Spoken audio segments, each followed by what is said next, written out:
Cavidad craneal. La cavidad craneal contiene el encéfalo y las meninges que lo rodean, partes de los CNC, arterias, venas y senos venosos. Bóveda o calota. La superficie interna de la bóveda craneal muestra las suturas coronal, sagital y lambdoidea. En la línea media existe un surco sagital superficial que aloja el seno sagital superior. Existen varios surcos estrechos para las divisiones anterior y posterior de los vasos meningios medios que pasan por el lado del cráneo hacia la bóveda. Base del cráneo. El interior de la base del cráneo se divide en tres fosas craneales, anterior, media y posterior. La fosa craneal o craneal anterior está separada de la fosa media por el ala inferior del esfenoides, y la fosa media se encuentra separada de la posterior por la parte petrosa del hueso temporal. Fosa craneal anterior. La fosa craneal anterior alberga los lóbulos frontales de los hemisferios cerebrales. Está limitada por delante por la superficie interna del hueso frontal, y en la línea media hay una cresta para la inserción de la false, os, del cerebro. Su límite posterior es el ala inferior del esfenoides, que se articula por fuera con el hueso frontal y se une con el ángulo anteroinferior del hueso parietal, o el terión.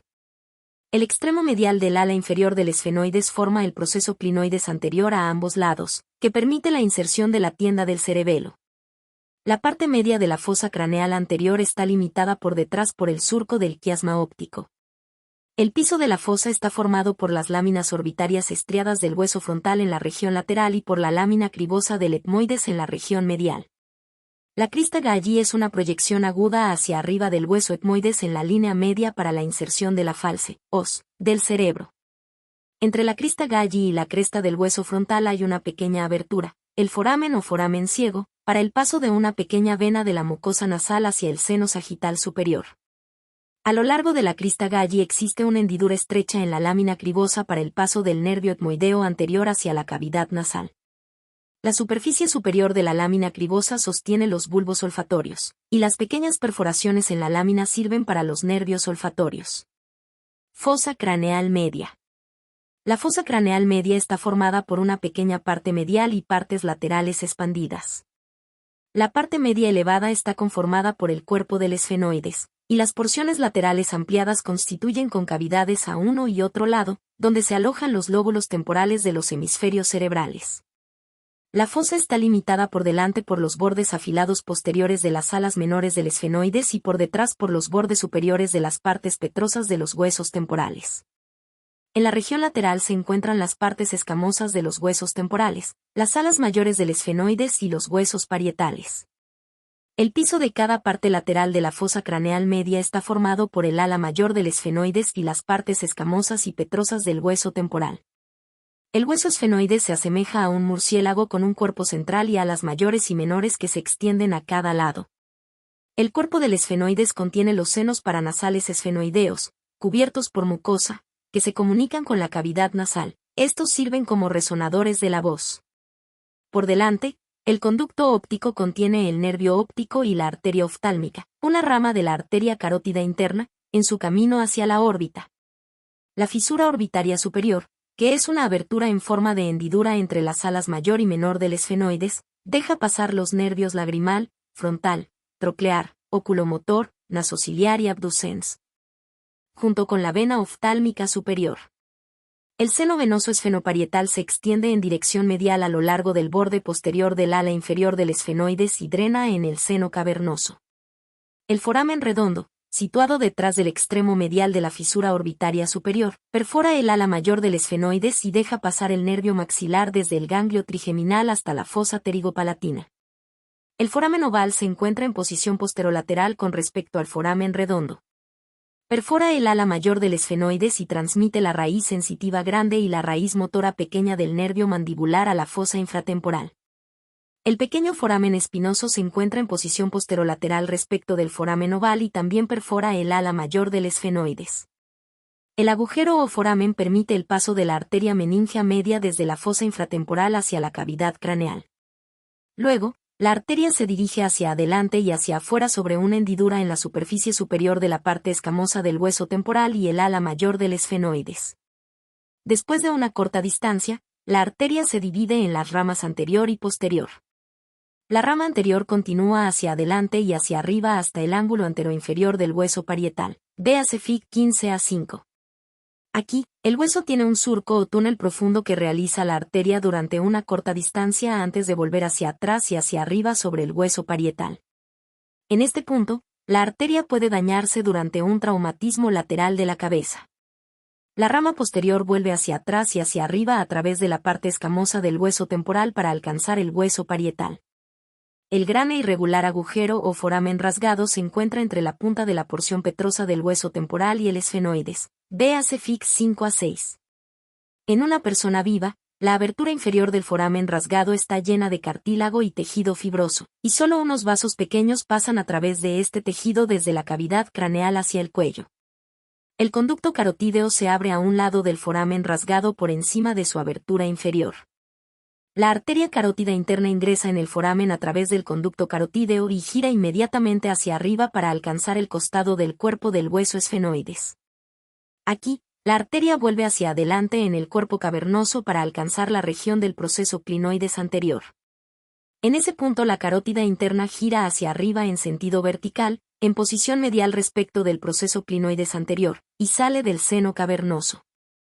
Por fuera del foramen rasgado hay una impresión en el vértice de la porción petrosa del hueso temporal para el ganglio del trigémino. En la superficie anterior del peñasco existen dos surcos para nervios. El surco medio más grande contiene el nervio petroso mayor, un ramo del nervio facial. El surco lateral más pequeño es para el nervio petroso menor, un ramo del plexo timpánico.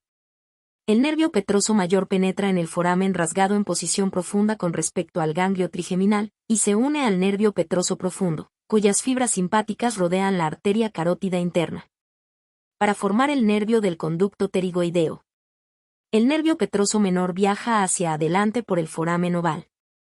El nervio abducens realiza una curva aguda a través de la punta del peñasco, en posición medial con respecto al ganglio del trigémino.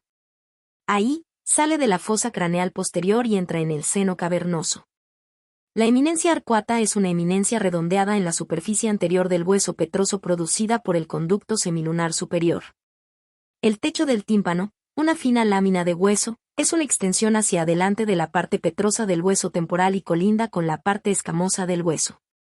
Desde atrás hacia adelante, forma el techo del antro mastoideo, la cavidad timpánica y la tuba auditiva. Esta lámina más fina de hueso es la única barrera importante que separa la infección en la cavidad timpánica del lóbulo temporal del hemisferio cerebral. La parte media de la fosa craneal media está formada por el cuerpo del hueso esfenoides. En el frente se encuentra el surco del quiasma, quiasmático, que está relacionado con el quiasma óptico y conduce por fuera al conducto óptico de cada lado. Detrás del surco hay una elevación, el tubérculo de la silla. En la parte posterior de la elevación hay una depresión profunda, la fosa hipofisiaria, silla turca, que alberga la hipófisis cerebral. La fosa hipofisiaria está delimitada por detrás por una lámina cuadrada de hueso llamada dorso celar. Los ángulos superiores del dorso celar tienen dos tubérculos, conocidos como procesos clinoides posteriores, que proporcionan inserción al borde fijo de la tienda del cerebelo. El seno cavernoso está directamente relacionado con el costado del cuerpo del esfenoides. Por su pared lateral alberga los NC3 y 4 y las divisiones oftálmica y maxilar del NC. La arteria carótida interna y el NCV pasan hacia adelante a través del seno cavernoso. Fosa craneal posterior. La fosa craneal posterior es profunda y alberga las partes del cerebro posterior o rombencéfalo, el cerebelo, el puente, protuberancia y la médula oblongada. Por delante, la fosa está limitada por el borde superior de la porción petrosa del hueso temporal. Por detrás, está limitada por la superficie interna de la porción escamosa del hueso occipital. Véase Fig 5A6. El piso de la fosa posterior está formado por las porciones basilar, condílea y escamosa del hueso occipital y la porción mastoidea del hueso temporal. El techo de la fosa está conformado por un pliegue de la dura madre, la tienda del cerebelo, situada entre el cerebelo inferior y los lóbulos occipitales de los hemisferios cerebrales superiores. El foramen magno ocupa el área central de la base y transmite la médula oblongada y sus meninges circundantes, las partes espinales ascendentes de los nervios accesorios y las dos arterias vertebrales. El conducto hipogloso se encuentra por encima del límite anterolateral del foramen magno y transmite el nervio hipogloso.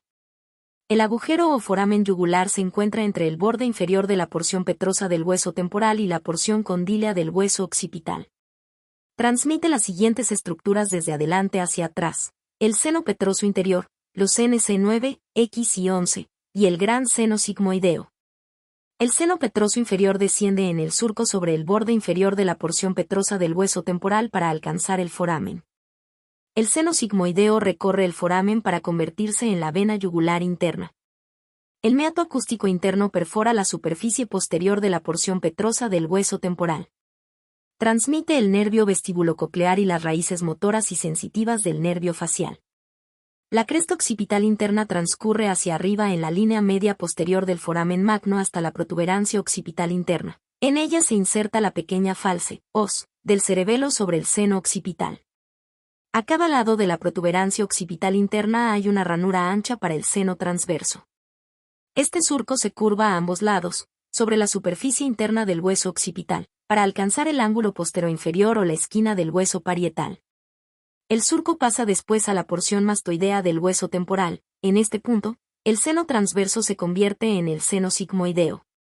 El seno petroso superior tiene un trayecto en dirección posterior a lo largo del borde superior del peñasco en un surco estrecho, y después drena en el seno sigmoideo. Conforme el seno sigmoideo desciende hasta el foramen yugular, produce un surco profundo en la parte posterior del peñasco y la porción mastoidea del hueso temporal. En este sitio, se encuentra directamente por detrás del antro mastoideo. En la tabla 5.1 se resumen las aberturas importantes en la base del cráneo y las estructuras anatómicas que pasan a través de estos forámenes. Mandíbula. La mandíbula, o maxilar inferior, es el hueso más grande y más fuerte de la cara, y se articula con el cráneo en la articulación temporomandibular. La mandíbula está formada por un cuerpo en forma de herradura y dos ramas. El cuerpo de la mandíbula se une con las ramas a ambos lados en el ángulo de la mandíbula.